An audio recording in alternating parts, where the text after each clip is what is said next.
Now this resurrection to damnation. Basically, there's a verse, I want to turn to, what does that mean, damnation? Well, let's take a look at Revelation 20 and verse 6.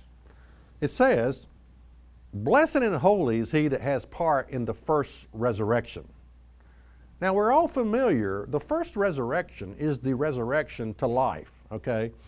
The first resurrection, that's the resurrection that the saints, the first fruits, are going to come up in. All those that God has called are going to come up in the first resurrection. All right?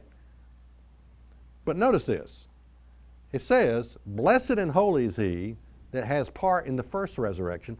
On such the second death has no power.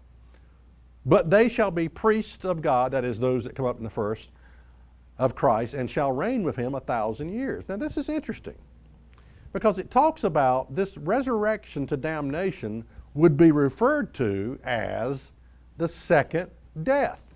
Now what is that? Well, that's, we all know what it means to die once. If you're living, you know you're going to die one day.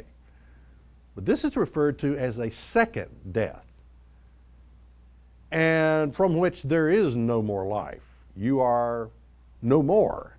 You are destroyed. So I come back to this statement that only 20% of the world's population even identify themselves as Christian. My question is, and we've dealt with two resurrections here. We've dealt with the resurrection to life and a resurrection to damnation. Now my question is this today: how will God save the other 80%?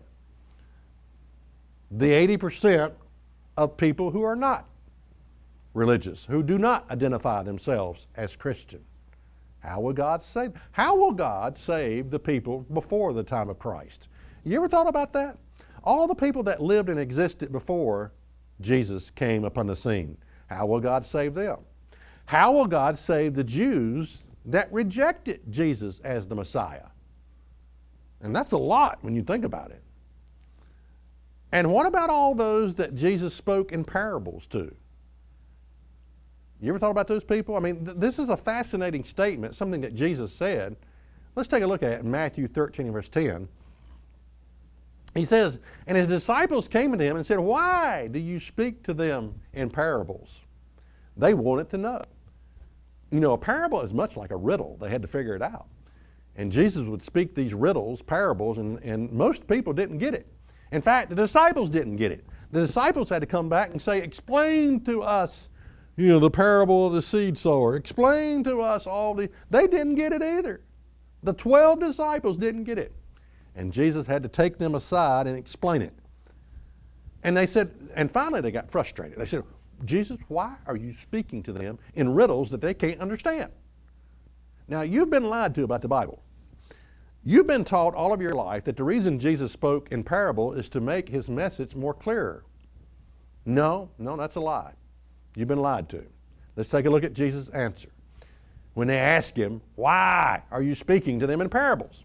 He said, Matthew 13 and verse 11, he answered and said, "Because it is given to you to know the mysteries of the kingdom of heaven, but to them it's not given. Therefore, I speak to them in parables, because they seeing, see not, and hearing, they don't hear, neither do they understand." Now this is fascinating. He talks about it's not given. There are some people today, in fact there's a lot of people today, that it's just not given to them to understand. And unless it is given to you, you will not. You will go to your grave not understanding, okay?